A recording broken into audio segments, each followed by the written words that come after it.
welcome to the 10th Year Seniors Podcast Network. That feels good to say. It feels good. On the 10th Year Seniors Podcast Network.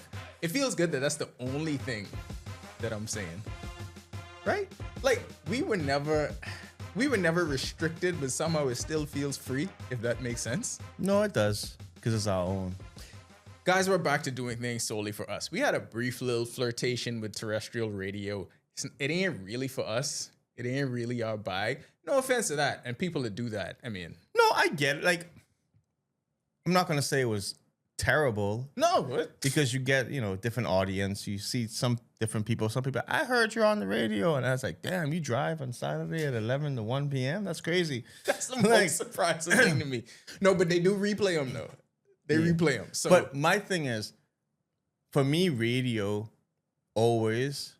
And I know we live in an age where everyone has podcasts, so make sure you download your podcast apps. Put us on your podcast apps. We got to put that out there. Me in the car, I'll put the radio on, and I'll be like, oh, what's going on the radio? And more likely, it's going to be the talk radio, especially in the morning. Yeah. Because you want to hear news and whatever it is, the older you get.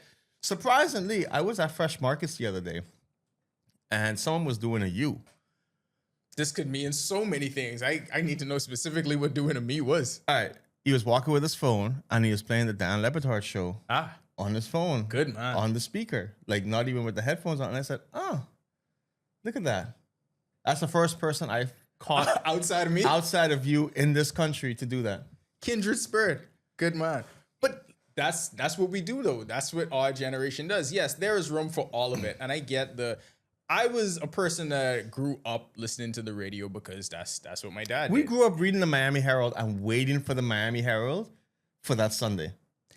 Every drive to school, every drive from school was listening to talk radio. It's how I got familiar with Hank Goldberg and everybody else that did this kind of thing. Talk radio really had a moment. It had a real moment, but that model still exists. It's just on demand now. Yeah. It's on demand, and there's a different level of freedom that comes with doing it. But even they're on demand. Like, they've changed their structure. Like, they still do it, but they will then post their episodes directly right after they do it. You have to. You got to evolve. You got to evolve. The model for this entire industry is changing, and if you don't evolve with it, you're going to fall by the wayside. We say all that to say, like, share, subscribe to everything that we are doing. Are you going to put all those cool things on this video? Yes, we're going to put all the cool things on the video, all the pop-ups. Does ChatGPT do that? I know how to do it. I know how to do none of that. I capping so hard right now. But we are going to be more consistent. We're going to get back to this because what y'all got to realize, like me and John trying to spin like 5 plates at once. Plenty plates. And it is a lot, but we feel like we need to serve the audience. Most of all, the shows that we do to each other and to our friends, we got to get back to getting it out there to the audience because that's really what 10YS is. That's where the whole thing started. Us just having conversations and saying, people need to hear this. Life is life, and Wait, life is life. So life is life. Like, people may not know if you're new. You never know if you have someone new. Renaldo has a whole child. And for the entire duration that 10YS has existed, yes. Has a whole child. I'm telling this to the audience. Yeah. Okay, yes. Explain it to the audience. It ain't cheap. Yeah. And let me tell you why it ain't cheap. He's almost an adult now. Because somehow I financially have to get stuff for him. Yeah. And I'm just like, damn, this ain't even my kid. And that's a drop in the bucket. I know it's a drop in the bucket. He is the first 10YS investment. He's a communal kid. Yeah, he is. He you know what? He has an NIL deal. He has an NIL deal with 10YS. But it's only going to be for like athletic wear, baseball stuff. Yeah. Maybe if you're talking to a gal, I'll be like, here's a little something, But then I know Kaizen will probably be more like you and saying, hey, keep that in my pocket and make her pay. No. John, I had to teach some lessons. He had to learn some very hard lessons early on. He had shades of the opposite of me. And I had to be like, hey. He was too giving.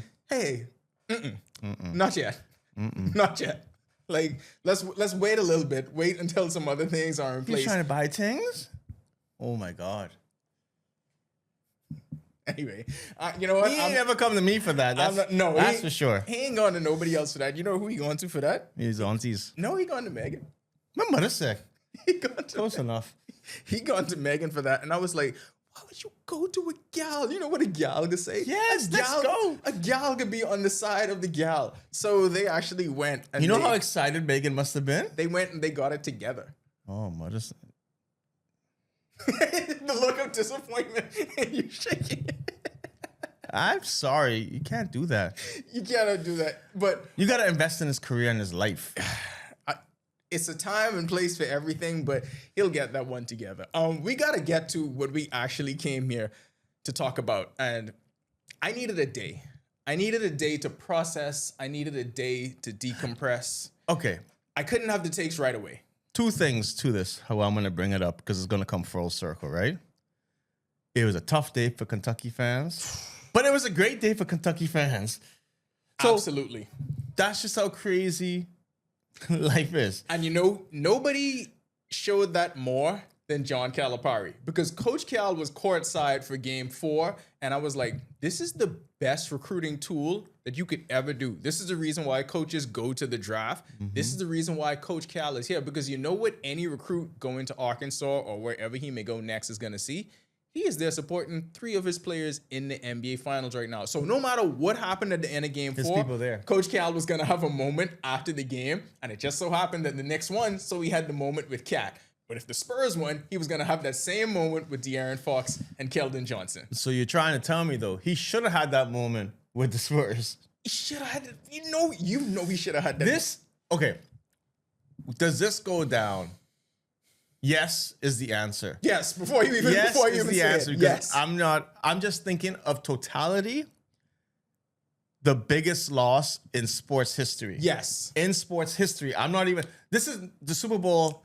I was going to say. Because the Super Bowl is only one game. That's the only That's way. it. Yeah. But if the Knicks end up winning this in the next game, then I'll still put this in the category of the Super Bowl. Yeah. Like those two are 1A and 1B. You could flip-flop all you want, 1A and 1B. Now, those last 2 minutes of that game, did that not remind you of the Heat Spurs series? The back and forth. To me. But I'm talking about more Wemby's at the line, 2 free throws. Yeah. Has a chance. Then Tim Duncan misses the bunny. I mean, there was just so much to it that I just said, this is history happening again, but it's worse because now you blew a 29-point lead. I will say, and you're absolutely right, the only thing that makes Falcons, Patriots worse is the gravity of one game in the Super Bowl, and the Spurs still actually do have a chance to come back and make something of this. But 29-point lead to just give it away like that is something we literally have never seen before in the NBA Finals. We saw 24 that was Lakers Celtics, the Leon Poe game. We saw that. This was something completely different. It's in the finals. It did remind me of Heat Spurs in a sense that this was so much easier because none of these are my team. Yeah, no. Heat Spurs, we were living and dying with those possessions. Yeah. Like that was a level of stress that you cannot understand. This, I just want to know Renaldo. It's been a while since we've been on podcasts. How he's like out the camera. I'm out the frame. And yeah. Welcome back to the 10YS Podcast welcome Network. to the 10th Yes Seniors Podcast Network. That's production. You want half the body. I mean, you could come a little closer, Paul. All right, there we go. No, we do live productions on air. Yeah, no, my whole thing is I watched the game and because I messaged you and I say, ain't no way. And it was just like, it became an ain't no way to OG's shot. And they say you don't win a game on a play or two, right? This is a game where I can say there are specifically 2 plays. As a basketball coach, I can say these things. Yeah, you have coach at the international level. Coach in bigger spots than Miss Johnson. Personally, the De'Aaron layup attempt, I understand that was stupid, but I'm not going to knock that as much as the last defensive play of the game. Because, yes, the shot was blocked, all that happens. He might have missed look at Josh Hart before, he missed the layup. It's not a guarantee. Nothing's a guarantees, right? But you know what a guarantee is? Picking up your man. Everybody knew whoever got the ball, Wemby was going to go on because you want that 7'4", 8'6". Why is De'Aaron crashing on Jalen Brunson? And you know Jalen Brunson, if it wasn't going to be a three-pointer, it was going to be a tough mid-range shot. Left OG uncovered, and then OG came and made the play. You got to give respect to OG for making that play. John, if Wemby is on Jalen Brunson is taking a deep three 100% of the time. He just did it a few plays before that to bring the Knicks within one. You know he's going to do that. So your contingency plan should already be in place. If Wemby is on him, we know that's what he's going to do. Because there's no way he's going to drive on Wemby. The plan was Wemby's on ball. So there's only two things you do with Wemby. Wemby either goes on ball or he goes on the inbound man, just like how Cat was guarding the inbound when the Spurs had the final possession. Yep. So those two gas from De'Aaron Fox, and obviously, I mean, you know how my fandom is, right? Me and you are the same with this. We don't have specific teams anymore. Like my hierarchy, I root for players. I root for Bahamian players first. I root for Kentucky players second, and then it's wherever LeBron's playing. That's how this goes. LeBron good though. So for me, I hate it had to be De'Aaron Fox. I hate it had to be him because it feels like it was just yesterday when I was arguing with everybody. You would be crazy to take Lonzo Ball over him. He is the best point guard in this draft. No, you're right with that one. So that team with him and Bam and that run they had to the Elite Eight, like every one of the Kentucky teams has a special place. So I follow them throughout the league. And when he went to the Spurs, it's a lot of factors behind this, right? We were kind of preparing ourselves to maybe have to become Spurs fans if they took VJ number 2. Well, I can tell you one thing. If they took VJ number 2, he was getting that rebound. So I want to give people insight into the background of this. So we were in the hotel in New York saying, you know, if it's VJ and Wemby for 10 years, like we locked in as Spurs fans. So in the back of my mind, I had that, right? So I'm rooting for that. De'Aaron Fox is already there, so I'm kind of already nudging towards the Spurs, thinking about what could have been. But they have De'Aaron Fox and Keldon Johnson, so still kind of rooting for the Spurs. On the other side, ever since Cat went to New York, he's had the ups and downs. And I've been rooting for him really hard there. He had the thing with his mom, losing his mom during COVID, and Cat always has I never understood the negativity that Cat got because he always gets he's soft tag, or they talk about his voice, or it's a bunch of bullshit is what it is. It's nothing really tangible, but he's one of those players that's become a lightning rod for that kind of criticism. So you got both of those things, which is why I didn't have a specific horse in the race, so to speak, with this. But to see it be one of the Kentucky players, to see it be one of my favorite Kentucky players that has become the laughingstock of the basketball world, that one kind of stings. Yeah, it sucks. But like I said, I'm looking at it and I'll be like, you know what? The layup thing, I'm cool with. He tried to make a play. It didn't happen. Granted, we can also go back to why they're taking so many three-point shots. We could go back to a lot. They're not running any offense whatsoever. It's just like, hey, guys, I got a plan. Let the clock run down and shoot a three. Like, that's not good basketball. Anyways, that defensive collapse at the end was just crazy because then what the hell do you want Wemby to do? But everything collapses with them. And where do you point to with something like this? Because they pretty much collapse at the end of every game. Mm-hmm. Every game they've had a lead of double digits and end up losing it. They led with less than 2 minutes left in game 1, at the end of game 1. We saw what happened in game 2, turnover late, Wemby throws it into the back of Castle. Game 3 almost blew that one as well. And then game 4, they blew it. History. So the thing is, this easily could be a 2-2, 3-1 series for the Spurs. It easily could be the other way. Which means, are we potentially going to see another 3-1 comeback? I don't know how you mentally, I don't know how you come back from what happened the last game. Like, it felt exhausting for me just watching, and I ain't even a fan. Ain't playing. I cannot imagine the players. Like, obviously we saw LeBron do it, but Wemby is looking more like he's going to get more of the LeBron versus Dallas the first time coverage where they point at him and say, this is on you. He's gonna get a lot of that because face of the league, because the biggest star, because of the turnover in game 2, missing those 2 huge free throws in game 4. They go down. He's going to get a lot of that. But the thing with basketball is, right, the Spurs actually skipped a step that a lot of people aren't taking into account. Usually in the NBA, you know what happens? You go through some suffering first. You go through that losing in the early rounds and the heartbreak and just building on the that. finals. They skipped all of that and went straight from we're not a playoff team to we in the finals with everyone 25 and under. Because when you think about it, the Knicks went through that. The Knicks should have been in the finals last year. Yeah. Nobody expected Halliburton and the Pacers to beat them. The Knicks were a playoff team the year before that. Ever since they get Jalen Brunson, they've been chipping away at it, and they built the team around him to get to the point to where it is now. Spurs ain't had none of that. They went from we terrible, we get Wemby at number 1, we get back-to-back rookie of the year, and then we here in the finals. Could have had VJ. Could have had VJ. Could have had VJ. Well, then they would have had us. But could have had VJ. But boy, I would have been so pissed if the VJ was on that team and that happened, and I went to the finals to go watch that. Oh, we would have been there, and we would have been absolutely hurt. I was going home. Except the problem is, so everyone in their right mind thinks the Knicks going to win the series. Yes.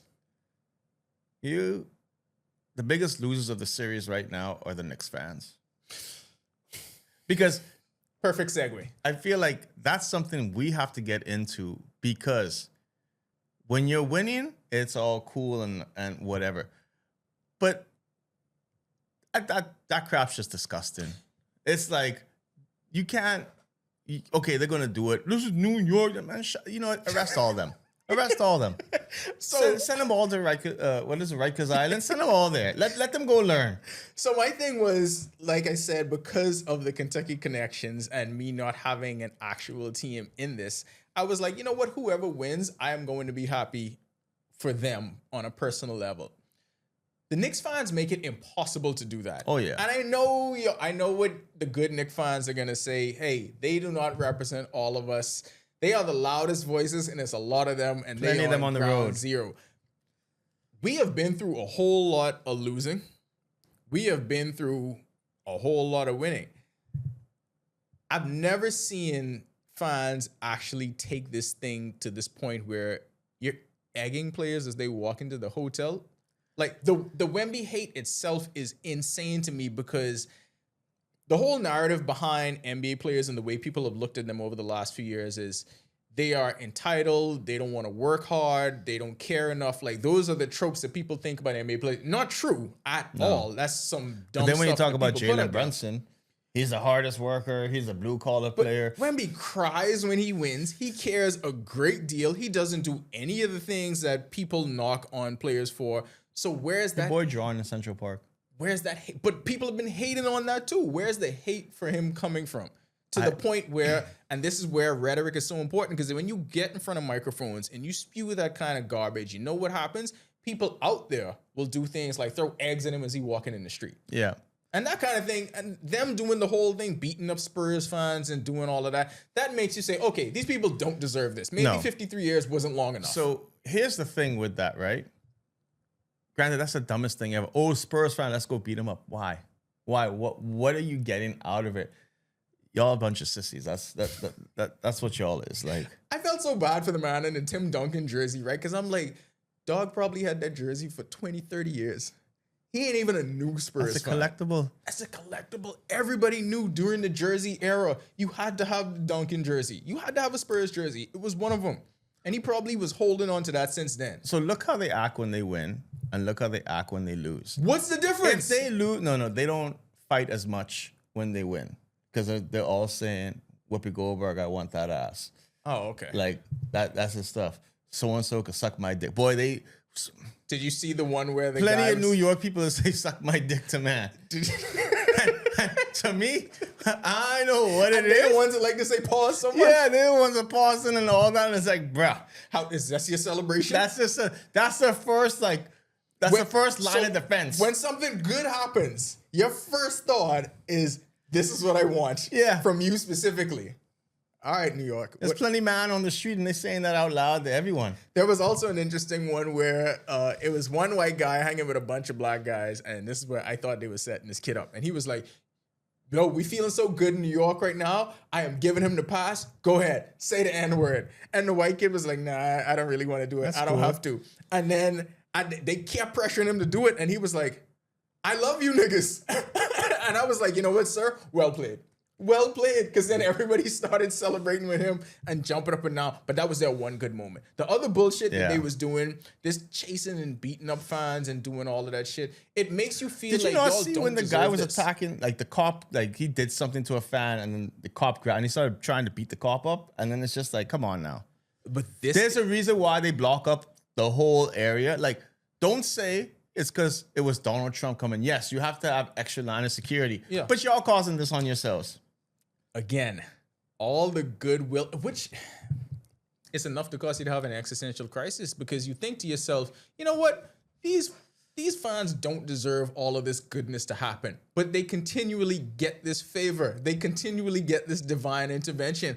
And it feels as if it shouldn't be happening. It feels like the Spurs should be getting this. Where's the karma that they're going to get? Where's the blowback that they should get? I hope they lose the series because the whole city will burn down. I feel like that's going to happen either way. No, I don't think they'll burn it down if they win. John, I don't know. They might burn down. They might people. burn down 10%. If they lose the series, they burn in and Madison Square Garden is going to be gone. They're going to have to literally bring in the National Guard and just say, you know what? We block in every street. How did it get like this though? Because it's almost as if, well, I know a part of it is social media and people seeking attention, but now being the crazy Knicks fan to do the thing has become the thing to do. It's not like that anywhere else. Now because people won't get viral. I think people go too serious now. It's like, I can get my viral moment. Like at first it was fun, it was cute. The stuff they were doing. Bing bong and all of that. So yeah. it went from bing bong a few years ago to like, nah. Yeah, it went from that to now actually physically assaulting people. And now you crossing the egg thing thrown at Wemby, to me, people are going to look at that and laugh and think that, it ain't no big deal. It's like a prank or eggs or whatever. My thing is, like, that's just the start. Y'all forget about the man called Orlando Brown? When they threw the penalty flag that hit him in the eye and then his eye got all frigged up. That was during the game, right? Yeah. Which you can call that a freak accident. Because how many times have we seen a referee throw a flag? And that happens, right? You are intentionally trying to throw an egg at someone. If Wemby had turned his head and I hit him in his eye, worst case scenario, then what? I just think it's such a dangerous precedent to set because now they are going to look to push the envelope further. Whether it's New York fans or whether it's someone else, it's almost as if you open up Pandora's box with this, like it's okay to do this kind of thing to players. It's already been that way in terms of what people say to players and the kind of hate and vitriol they spit towards them. Now, when you get to physical stuff like doing that, so I don't think it's going to stop at just throwing eggs. I would say this, right? I don't mind inside the stadium, the hostile environment, and all of that stuff. My take was, I'll bring it back to when we were in Argentina playing in the pre-qualifiers, right? That stadium it was like 2,500 people, crazy environment, and people was going crazy. It's a good thing them guys don't know English. I mean, did you tell them what they were saying? No. Okay. But they would. You should have been able to make some stuff up. They're saying some stuff that ain't too pretty. But after the game and the game finished, they were all fans again, and they were all, I gotta get a picture with Buddy. I gotta get a picture with DA. I gotta get Eric's autograph. You know what I'm saying? Like, they all became fans again. So yeah, you have your bad crowd, but the bad crowd leaves.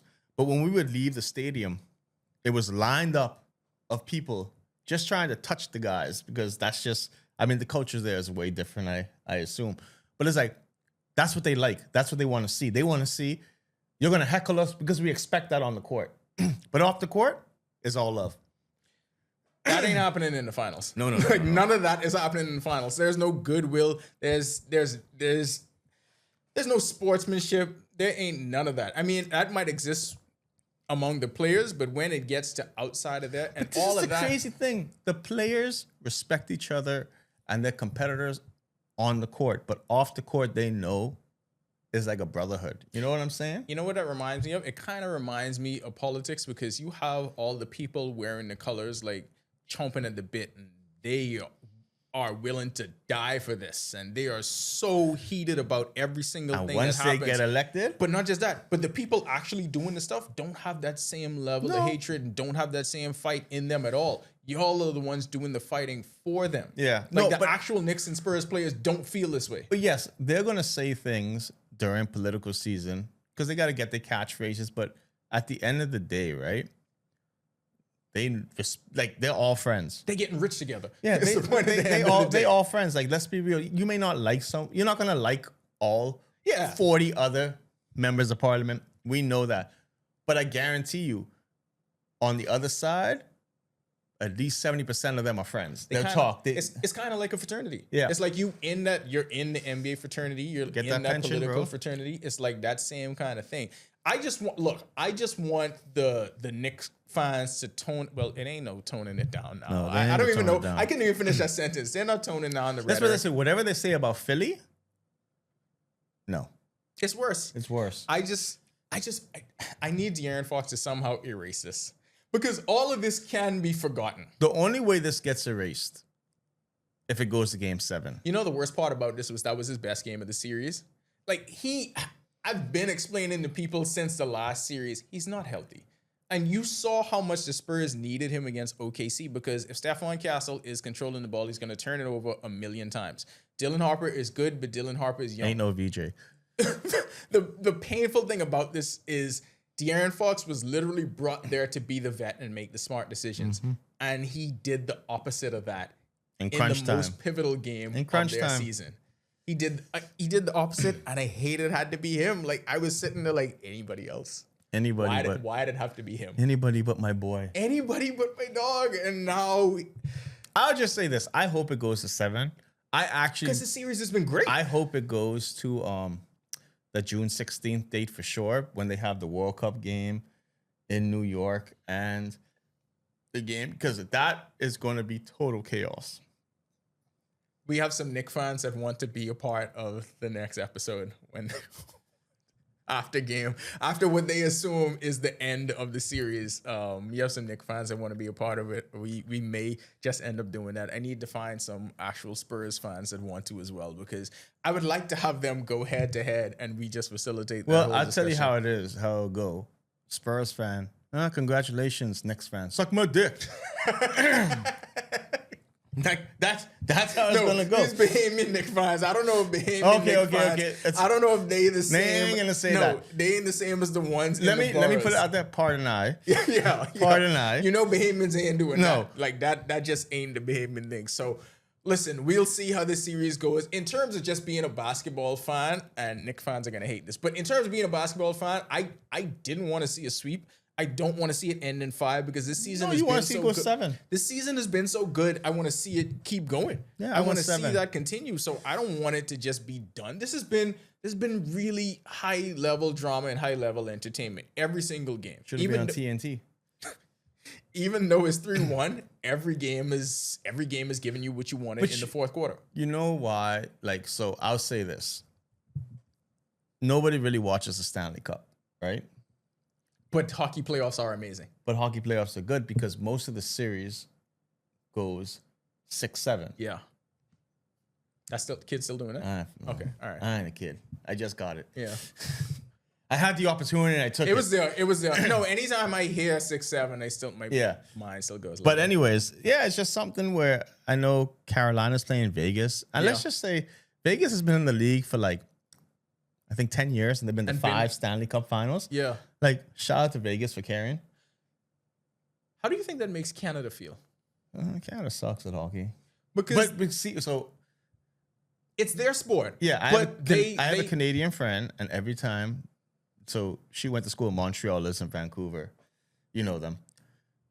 And I was like, oh, Canada's done. They suck. Well, half the team of Carolina, and I don't care. Yeah, but that ain't the same. This that's America. The thing they always just do, where they be like, yeah, but it's the Canadian players. Nah, but it ain't the same though, because it ain't Canada. Team when they see Florida teams, they had to see Tampa Bay win couple, Florida win couple. And Tampa Bay Vegas is 8 Stanley Cups. Vegas is always there, but the original 5, original 6, the original 6, whatever it was, the Canadian teams ain't getting it done. They gotta feel some kind of way about that. Anyway. Game 5 of the finals will be on Saturday. Hopefully it continues. This has to be the one that the Spurs get. Well, they have to. I mean, I mean, it's kind of like I gotta have this to continue or I'm done. Listen to Aaron Fox. I know you're watching, so I'm going to point and look directly into this camera. Listen to me right now. Remember the game we had against UCLA when it was you against Lonzo Ball and everyone was like, this is to determine who the best point guard in this draft is. You remember what you did to him in that game. I need you to bring that back right now. I know what a part of the problem is. A part of the problem is you look like you don't have no VC. You ain't wearing no sleeve. You ain't got nothing on the legs. So you just go in bare bones. That's not the look you need to be a primetime player. Forget all the decision making. Forget all that other stuff. Put a sleeve on and be ready to go. This is it right now. All right. This is it. We're going to play the Michael Irvin clip in there because I think you need more motivation. You editing this then? Yeah. Michael Irvin clip. You adding all these things in here? Oh, I wanted to get to rotations for a little bit. I wanted to be off of the finals, but I had one more thing I needed to bring up, right? Mike Brown is absolutely out-coaching Mitch Johnson. 100%. Like, 100%. Mike Brown will go to just about anyone on that bench. Yeah, Mike Brown is the greatest 2-year window coach starting with the team in the history of the NBA. Every single stop. It seems like he knows how to push the. I don't know, like only for 2 years. Though. Yeah, for 2 years. Well, this one could be longer than 2 years. Yeah, no, it should be. Yeah, this should be. This one could be longer because if he about to win a ship, my whole thing is going to be this, right? We know Mike Brown has had a great career, right? But then I look at his thing and I'm like, why isn't it so consistent always? Does he get bored? Is it just like, I did what I had to do? I feel like that's a part of it. Yeah, like we know Mike Brown's a good coach. But look at specifically, right? Game 3, Jordan Clarkson didn't play game 1 and 2. Game 3 comes in, I think he scores like 12. But that's what I like about Mike Brown, what he said. He ain't scared to be like, hey, Landry, when's the last time you played? I don't know, like 6 months ago. Get on this court. Landry Shamet had been having an amazing playoffs, but if he ain't getting it done in this series, he got to sit down. They traded like 5 picks to get Bridges, but Bridges is getting benched because it ain't working into what they doing. Jose Alvarado got all those crunch time minutes and at this point, and performed. Money, picks, no, don't matter. It's at the end of the day that W. That's all. Mike Brown even went to the German dude playing center, their third. I don't even know his name. Their third string center because Cat was in foul trouble. Mitchell Robinson can't go long minutes. Can't do much anything other than offensive rebound. So you go to someone else just to be a body in there, right? And that's my problem with Mitch Johnson. You have Harrison Barnes who's not playing, and whatever you think about him, he's an experienced player. He's a veteran. He's someone that's been in finals. He's someone that's been in big game situations. You could use that. I'm not saying Bismack Biyombo and Mason Plumlee are going to be some world beaters, but you only play one big. You only play Wemby. He is dying out there. That's the thing. You have Wemby and 4 guards in every situation. If you had Plumlee or Biyombo on the court that final possession, OG does not get that tip in. No. He doesn't. It just wouldn't happen. Because you could put, I wouldn't say Plumlee. Either one of them. I'm just thinking anybody who's over 6'8". Yeah, but the athleticism of Biyombo... You didn't even need to be athletic. But as fast as that play was, you only had to knock OG off of his spot. You had to merely obstruct his line of but he would have been athletic enough to be able to guard him and make it be a hard contestant. Anyways, we ain't the coaches. Yeah, I'm just saying. Shout out to Mike Brown for out coaching. I'm just saying you might want to play someone taller than 6'6" alongside Wemby. Just try it for a couple of minutes just to see. Damn, Greg Popovich should just come down, guys. I know you want to give the young people a chance. I got this one. I was just watching us saying, but I miss Pop. But Pop would have never. Pop would have called all timeouts. Y'all ain't playing good. You remember when he called a timeout like 5 seconds into the game? So y'all come to play ball, or what y'all come to do? It took Ray Allen had to take their soul. Yep. And then you still had to go win game 7. That's what it takes to kill Pop. Anyway. And Kawhi missing free throws. It took a lot. Talking about coaches, though. More big Kentucky news. Oh, we're going here. You have now the head coach of the Bahamas men's national team. Yeah. Which was probably the worst kept secret I didn't even know it was a secret. So full disclosure, when John told me, hey, we're going to bring up the news today that Mikhail is the coach. And I was like, everybody don't know that? Sometimes I forget that we talk and these things aren't meant for public consumption. Moses has said it like 45 times since the thing. Oh, I did not know that it was not out there like that. Yeah, a lot of people didn't know, but people who knew. If you're in the basketball world, you knew. Yeah, so Mikhail McLean is the new head coach for the senior men's national team. I ain't get my gear yet. For the you got to get them gears, eh? I ain't get my gear yet. I mean, I don't understand what's going on. Like I'm the biggest Kentucky basketball fan in the country. We have two people now on the bench because you got Mikhail, even I got something, and you got Willis. John got this UCF person has Kentucky gear. I ain't got no gear yet. That's all I'm saying. I got to look in the camera again. Listen to me, Mikhail. We bleed blue. John bleeds whatever UCF black people and bleed. gold. John bleeds black and gold, not blue. Why I don't have UK gear? The back here should be littered. It should just be all UK stuff. I'm saying. Anyway, we talking about national team stuff. Go ahead, John. Yeah, so shout out to Mikhail. This, just so people know what it was, this isn't a decision that was like, oh, we're going to go do, this was a process through the DeMarco era that everyone in the organization knew Mikhail, when given the chance, was going to be named the head coach. A lot of people might say, well, wasn't Tom the head coach? Tom was named the head coach for America. Tom is going to be on the staff. Let's just put it that way.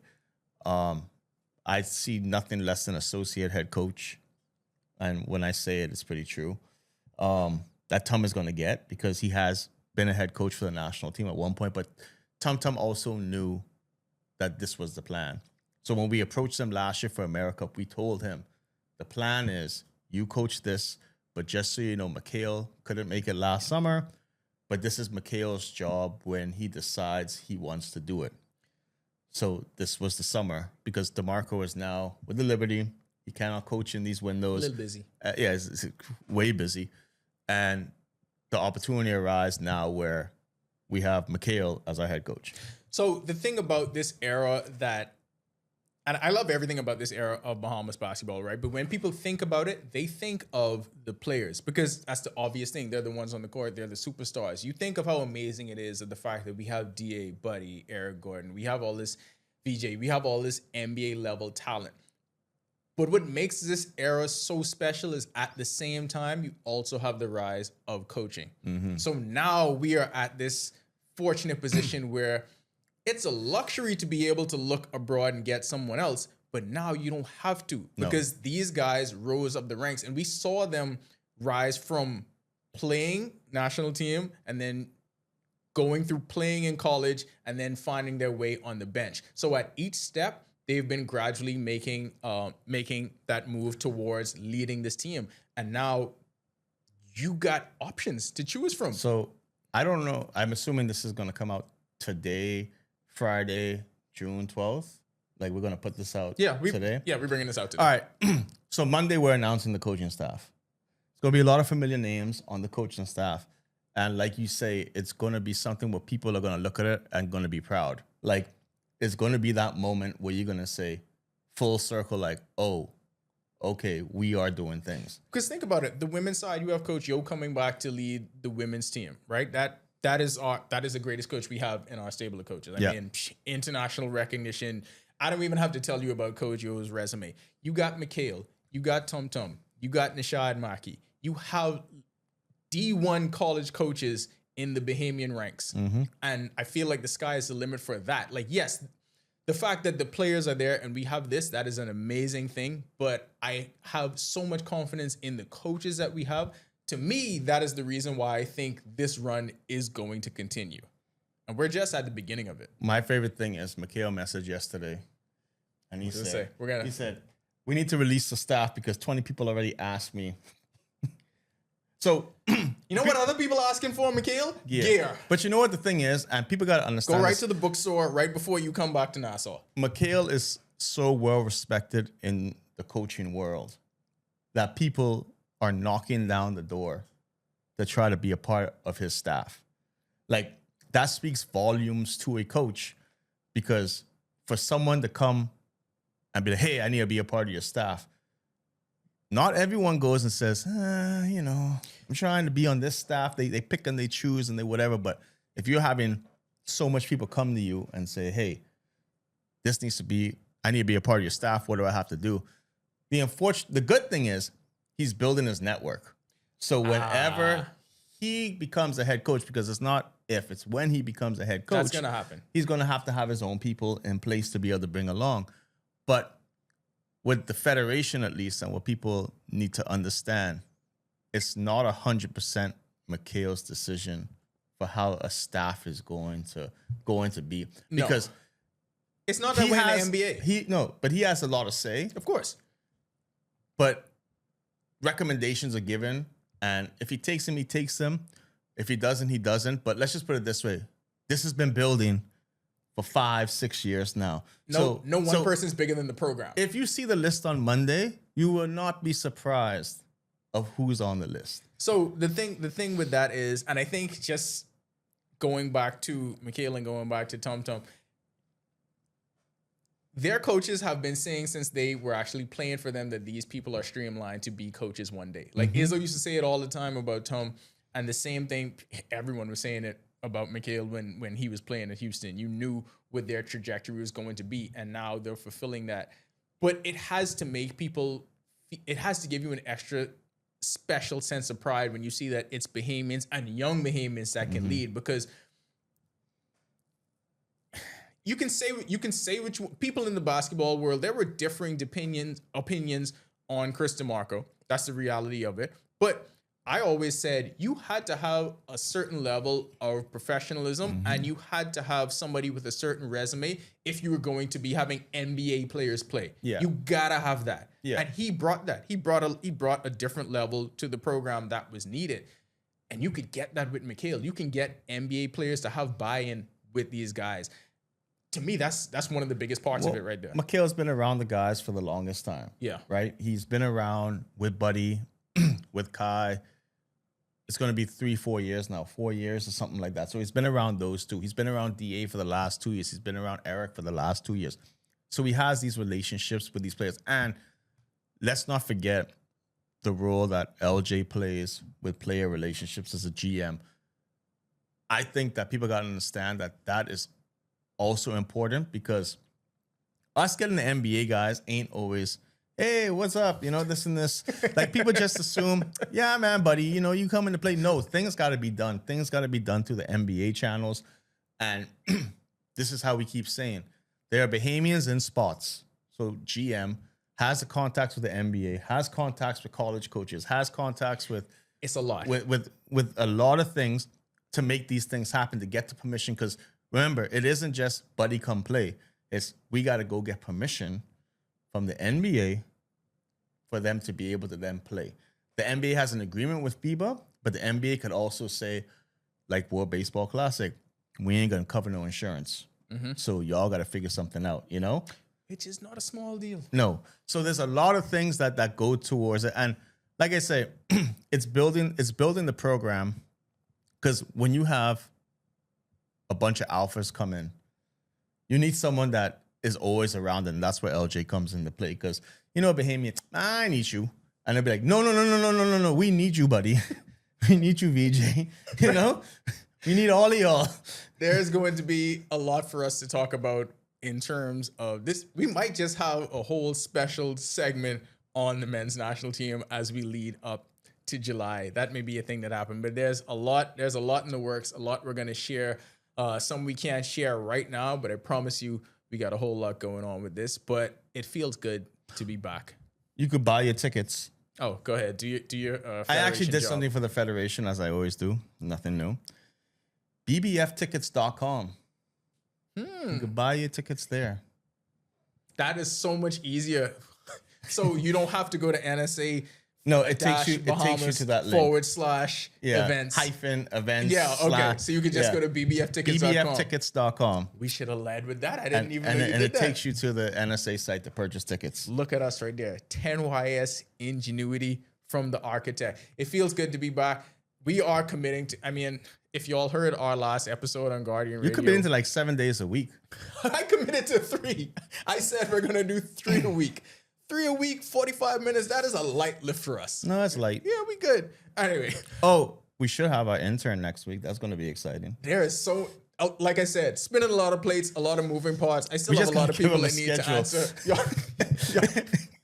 Don't worry.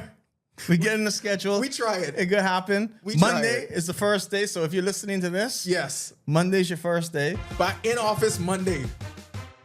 And you don't got to bring coffee, but just I got coffee. Do your job. Coffee here already. I got microwaves, so bring your own food too, because that could be expensive. That'll do it for this episode. Hopefully when we get back in here, we have either remorseful or crazier Knicks fans.